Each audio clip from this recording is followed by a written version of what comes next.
What's up there, YouTube? Section 333 here. How you doing tonight? It is late.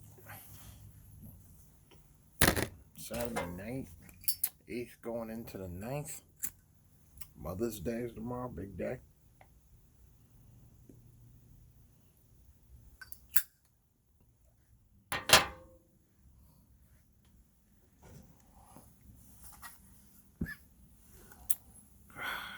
Independence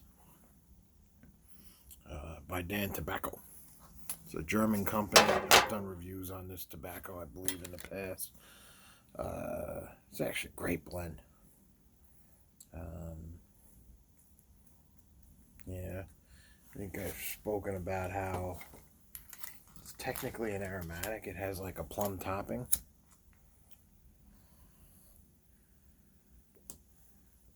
With Virginias and Latakia. And it's got a nice smokiness to it.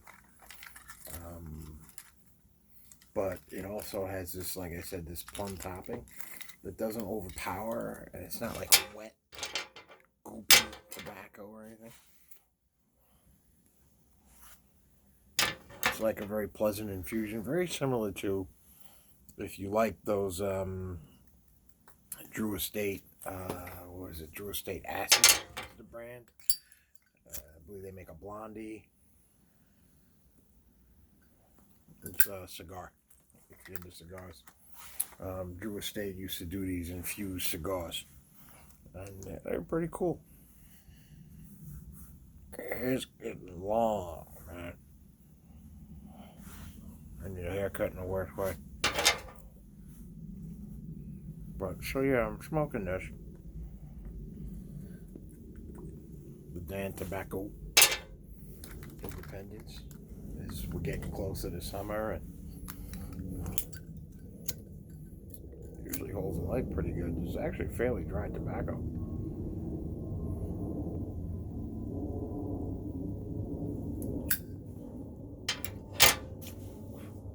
I'm smoking this in the Dagner Shot Glass Poker.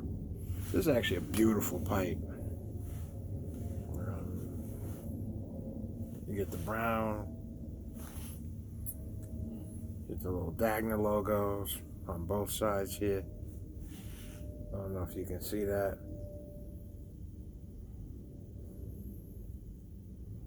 There you go. So you get the Dagner logo on both sides of this pipe. You have the carbon fiber shank. The bit is just perfect. You can clench it. I don't want to clench it too much because I don't have a softy bit on there. I usually put a softy on this.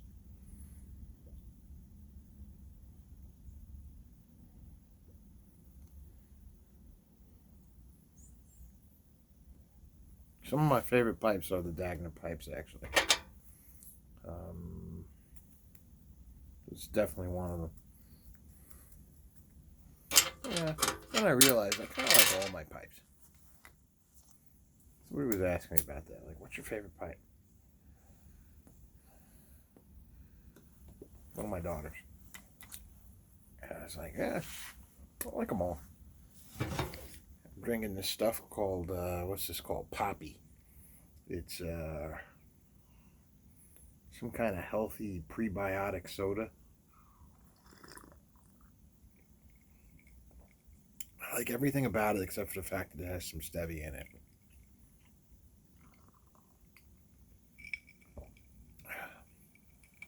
So I think it's got lemon juice, apple cider vinegar, not necessarily in this order. It's got lime juice.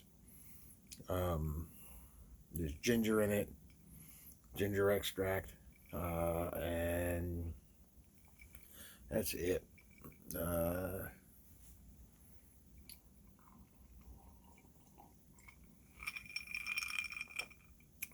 Filtered water.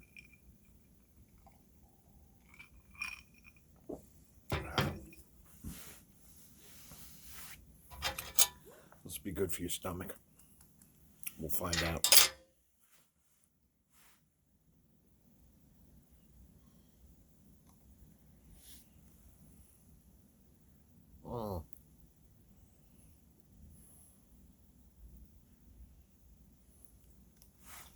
I don't love the Dan tobacco.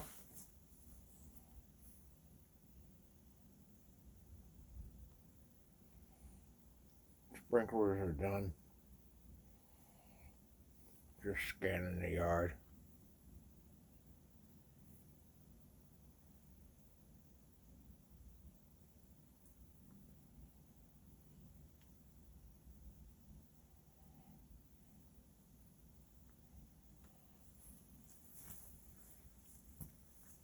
Mm.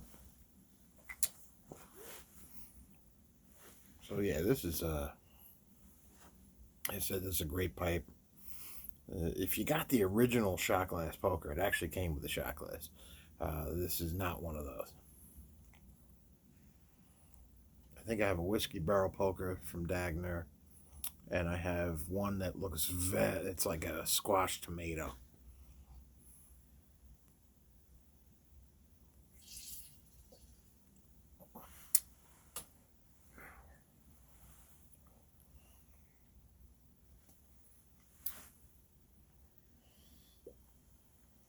The drip hoses are on right now for give moisture to the plants. You can hear them like dripping a little bit.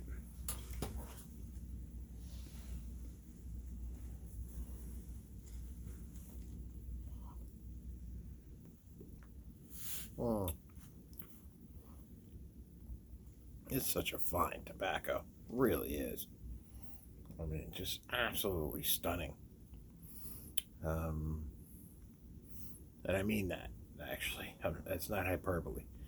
This tobacco, you get such a nice. It's. The Latakia in here is perfect. So you get the smokiness from the Latakia here, and then you get that hint of that plum topping over top of it as well. And like I said, it's not overpowering the topping. It's like just right. Really is just right.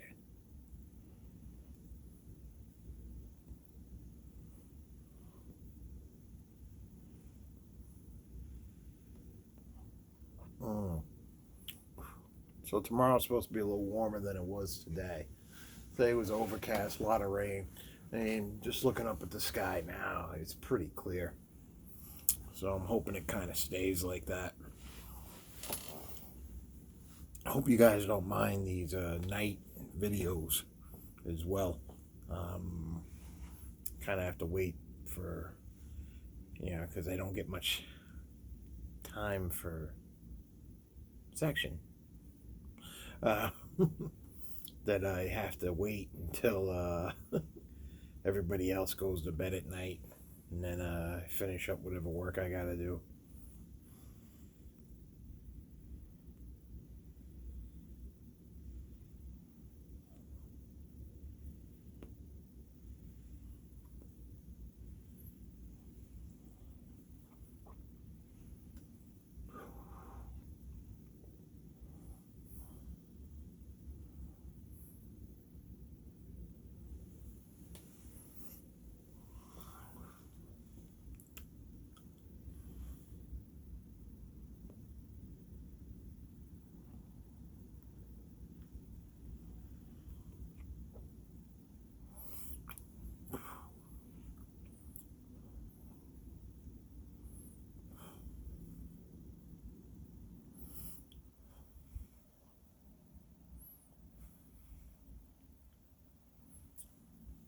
Mm. Yeah, this is and I gotta tell you, it's a quality pipe too. This does not get hot in the hand. Beautiful rustications from this pipe. Yeah, very nice. No, it's a quality piece of work, really is. Like I said, it doesn't get hot in the hand or anything like that. Smokes real smooth.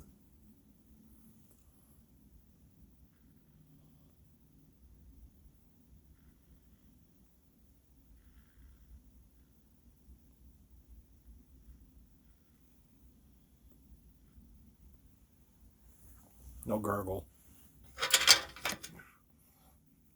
which can happen with the Savinelli 320. Don't let anybody fool you. I love my Savinelli 320s, but every now and then, those pipes will gurgle on you.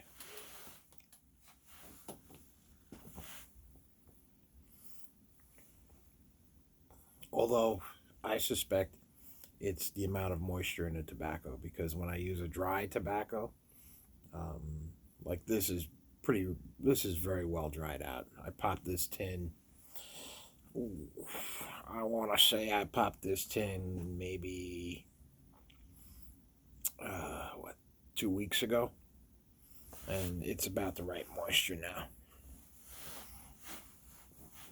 Yeah.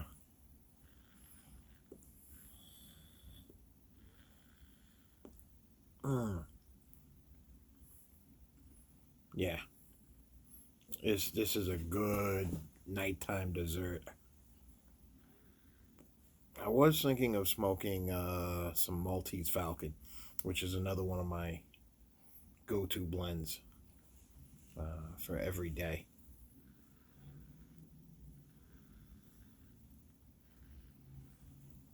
Although it's a really great blend. I mean, when I say, oh, it's an everyday blend, I mean, it's not a special occasion blend, basically. Like a special occasion, I'm gonna, and let me know if you guys do this. I'm sure I'm not the only person who does it. Um,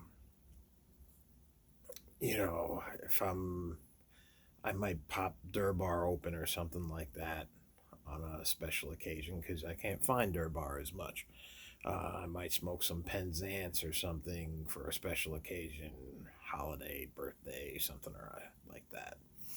Um, the thing with tobacco is you kind of have to, once you pop that tin, unless you pay very strict attention to the moisture content in that tin and keeping it hydrated or keeping it dry in some instances.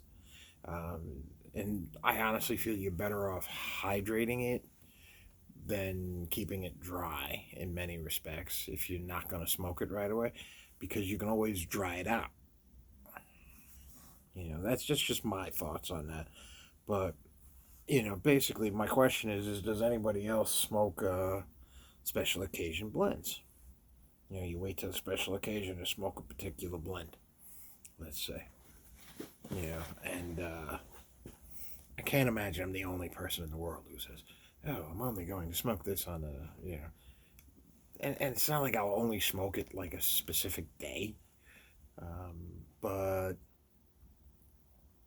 I may wait till like the holiday season, and I see my friends before I pop a tin of McClellan Christmas blend.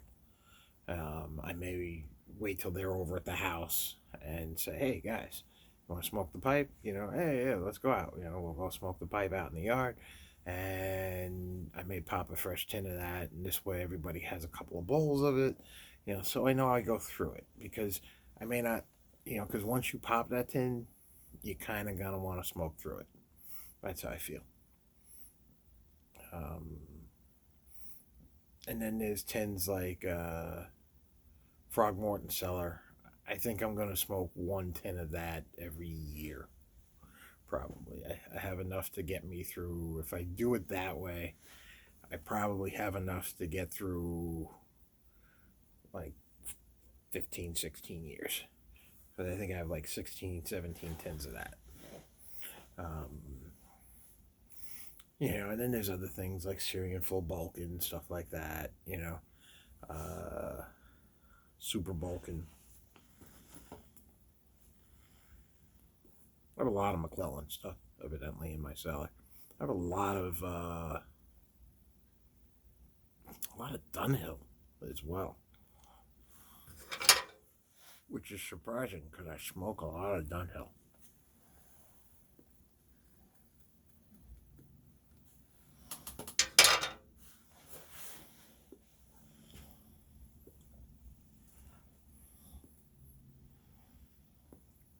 But oddly enough, this is kind of weird too. I wound up accumulating a lot of the Dunhill and the McClellan because I gave myself like a break from those blends in search of replacement blends for those. And while searching for those blends, the replacement blends, so to speak, I was actually able to, um, I noticed I wasn't smoking the Dunhills and the McClellans as much. Um,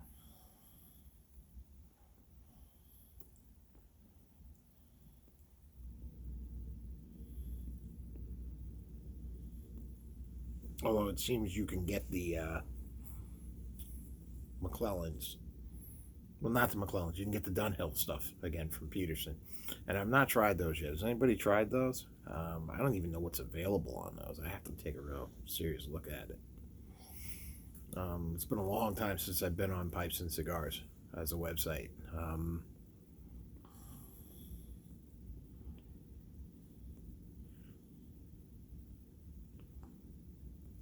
I guess I've had other priorities as to where I'm spending my any extra income I might have.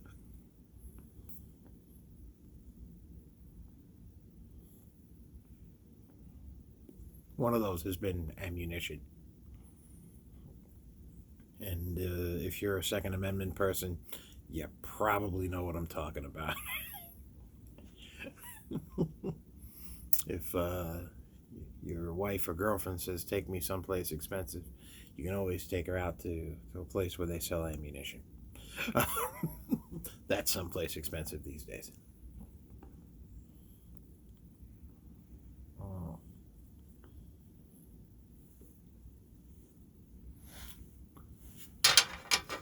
Yeah, this is definitely one of those blends that help to replace McClellan for me. This Dan. I like Dan tobaccos though. I've had a few other Dan tobaccos that I really enjoy.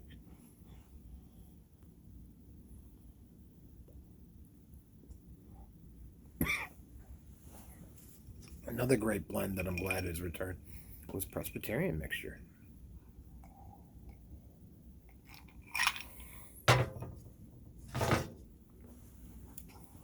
That came back a few years back.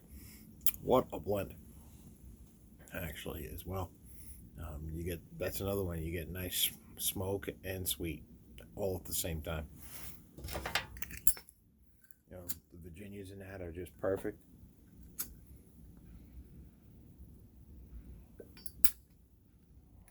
Very gosh. Sure, I got my back. Aren't these the most dependable lighters? They really are. I really feel like they are. Very dependable lighter is a Bic.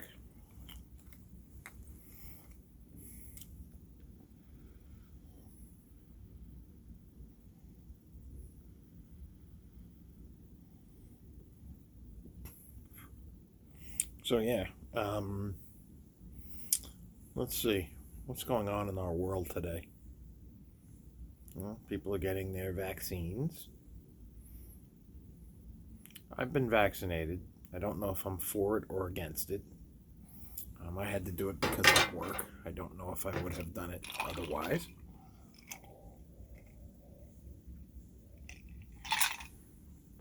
I guess so, in many respects. Um, one of the things, like, you do hear people say things about the vaccine, like, oh, it hasn't been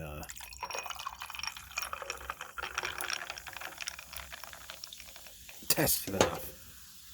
Well, truth is usually you don't have this many people with a disease or with the virus. You've had an incredibly large pool of which to test it from, so which is uncommon in the medical field. It really is uncommon, and there's probably deaths to almost in relationship to almost every medication on the planet, every vaccine ever given. I mean, somebody said, "Oh,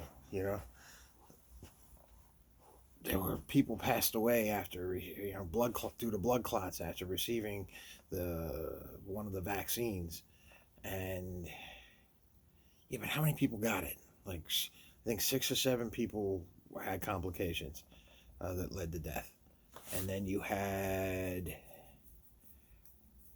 you know, you got like, you know, 30, 40 million people have received it, uh, and maybe a couple of hundred deaths.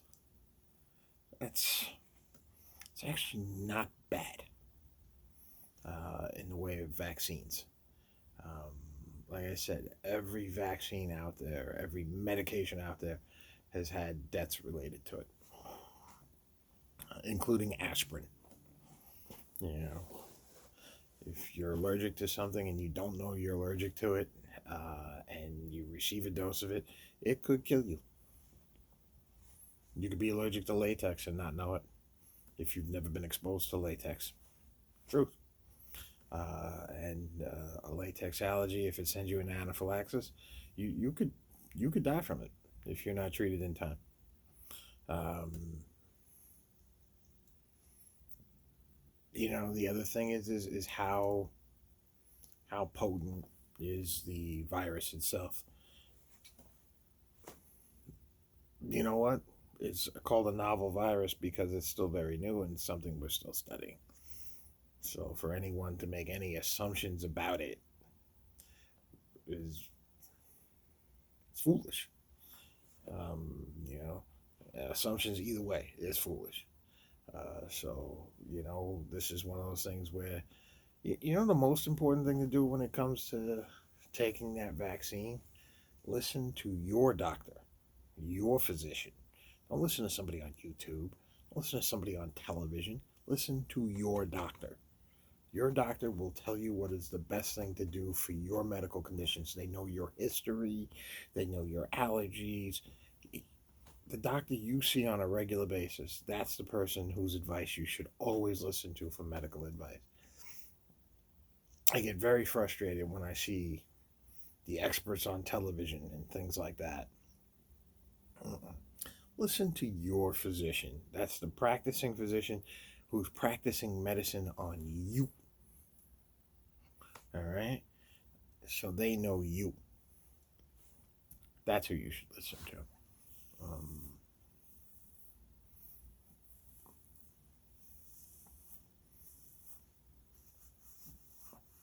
enough for the public service announcement.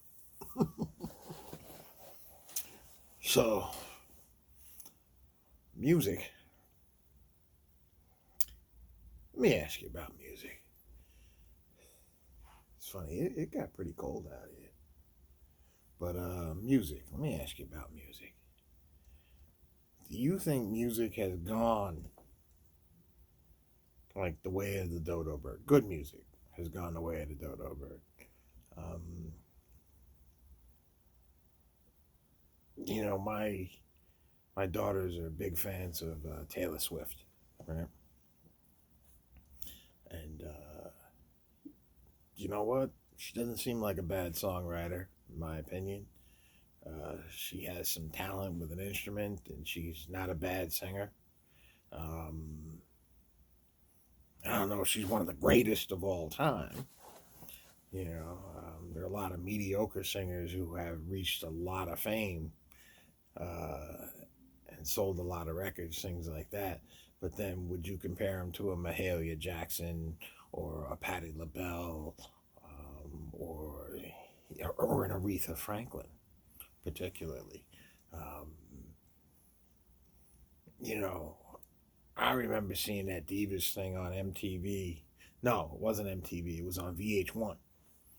It was just Divas concert, and had like Mariah Carey and Carole King was there, and Aretha was there, and some others, and then they got into like this thing where they started playing some gospel music, and like Aretha just, you know, the girl's been singing since she's 4 years old, you know, and she gets up there, you know. By the way, this is just an aside off to the tangent. Aretha Franklin played the piano on a lot of her early albums. So she was also a phenomenal piano player. A lot of people don't know that. Um, but Aretha just gets into this gospel thing in this show. and you can see where, wow, you know, like this woman can sing. She had range from like lows, the lowest lows to the highest highs, and power and sustain in her voice. And she was leaving it all on the table, and like everybody else that was there singing, all the other divas kind of like, ooh, they like backed off. They like walked away, like backed up, because they're like, oh shit, we don't want to get embarrassed by Aretha Franklin.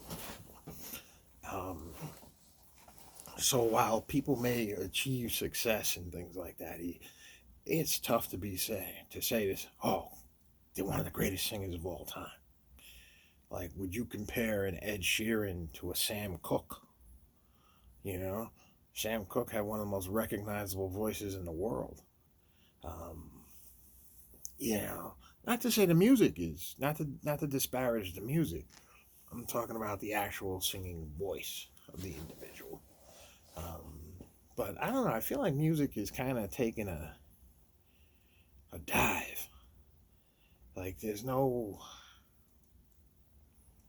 when Metallica decides to pack it in. And remember, those guys are in their late 50s, early 60s probably now. But when they decide to just pack it in and they're done, right? And there's some great rock bands out there. When they all, like the Cult, when the Cult just says, yeah, we're not going to do this anymore. Or they all die, let's say. Are we going to be going to like cover bands playing their music? Well, I just feel like the music coming out today has no soul. Whether it's rock, whether it's rap. I mean, there's a lot of this is because DMX passed away recently. And DMX was, whew, and I'm not a rap guy, but he brought the, man, could he bring it.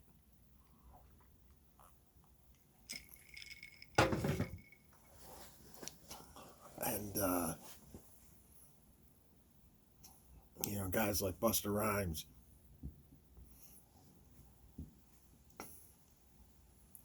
they can bring it, you know. Um, it's real tough, though, for, it's real tough, you know, to listen to some of the music that's out there today and say, oh yeah, this does it for me. This moves me. I always thought like music is supposed to elicit emotion and it's supposed to take you to a different place vision wise. And man, there are some of the music that's out today that I don't know, some of the vision that it gives you is just terrifying. Just terrifying. It's like we've lowered our standards.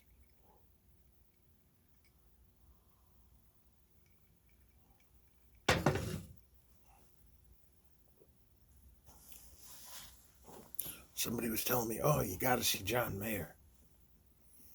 You got to listen to John Mayer. He's like Stevie Ray Vaughan. No, he's not. I'm sorry. He's like if Stevie Ray Vaughan was institutions. He's like an institutionalized version of Stevie Ray Vaughan, watered down. Um, Stevie Ray had edge, he had soul. Whether he was running the guitar doing a ton of notes or he was just playing one note and holding out the sustain. Stevie Ray Vaughan was on a different level.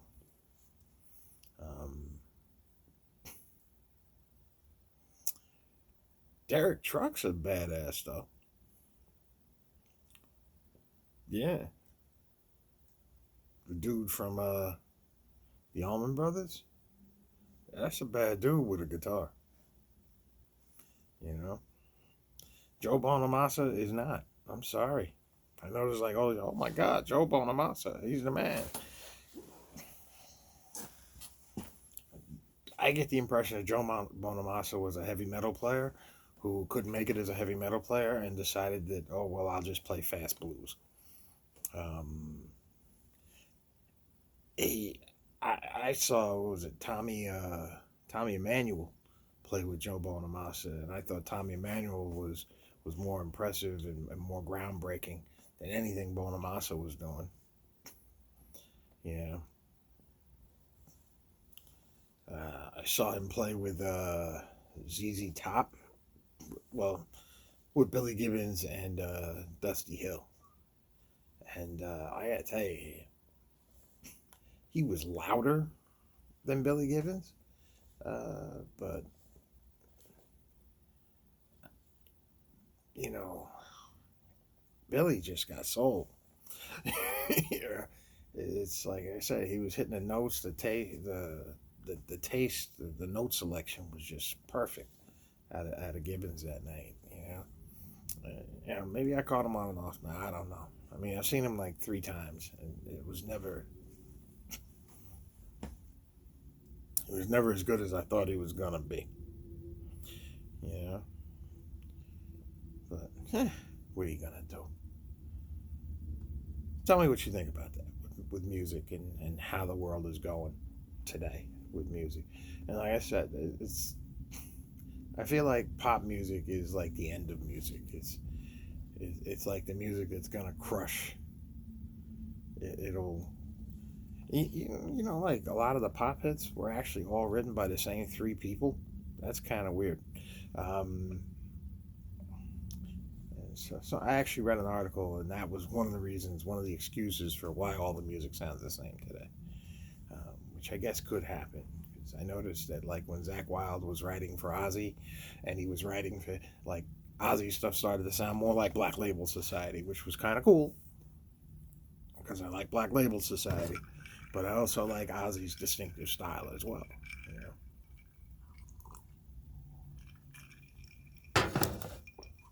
actually, Ozzy's not a great singer. He didn't have the vocal range of Ronnie James Dio. He didn't have the vocal range of Tony Martin, but he had a unique style, and you can never go wrong with Ozzy's unique style. Um, you know, and the credit to that is Tony Iommi, the guitarist in that band, Black Sabbath. Um, and it was also a credit to Randy Rhoads and Jakey Lee.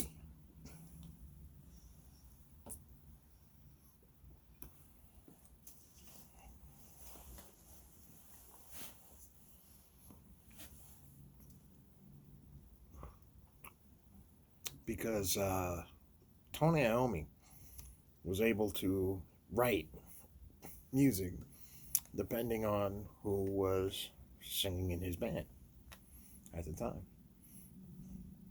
And he could change his writing style to fit the vocals of that person. And Geezer Butler, too. Everybody fool you. Geezer was a big part of that band. Bill Ward's drums just brought it all together. Um,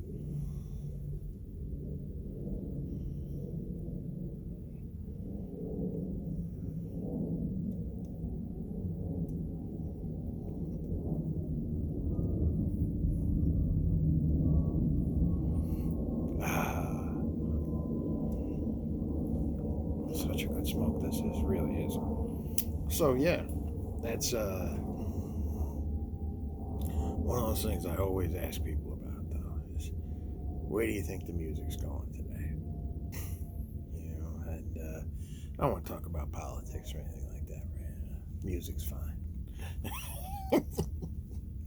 People argue enough over music.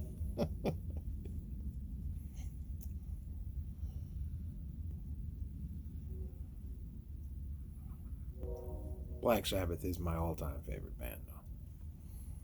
Some of the best riffs I've ever heard came out of Sabbath. Oh, love some Black Sabbath, man. Dio, Ozzy, either one of them singing, yeah, it was good. That's just how I felt about it. Um, I couldn't even tell you what I liked more. In all honesty, seriously. Some people are like, oh, do you like the Ozzy Sabbath more or you like the Dio Sabbath more? And it was like, oh, they were two very distinctively different bands. Um, and two very distinctive sounds. I guess the more iconic sound was that original Black Sabbath sound. We will discuss this in another video, I believe. There's more to explore there, and definitely can get some input from you guys. All right, listen, it's getting late. I'm gonna head in, get some sleep. All right, it's always a pleasure talking to you guys, and I hope everybody stays well, stays safe, stays healthy. Make sure you get out there, get some exercise. All right, you know, follow your protocols for the state you live in. Do what you think is safe and best for you. All right, listen to your doctor. Eat right. Take your vitamins. I sound like Hulk Hogan right now. But yeah, take care of yourselves. We'll talk about these new caps too. I got these Scally caps, Boston Scallies. Been wearing them a lot lately. I've had them for a little bit, but I just started wearing. Well, partly because it's been cold and I'm out here at night.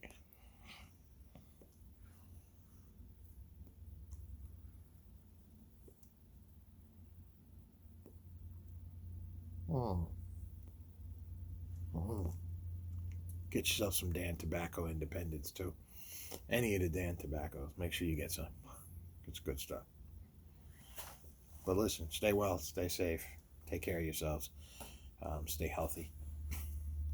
I hope your moms have great Mother's Day and your wives have great Mother's Days tomorrow. And that everybody just has a fantastic day, all right? Section 333 out.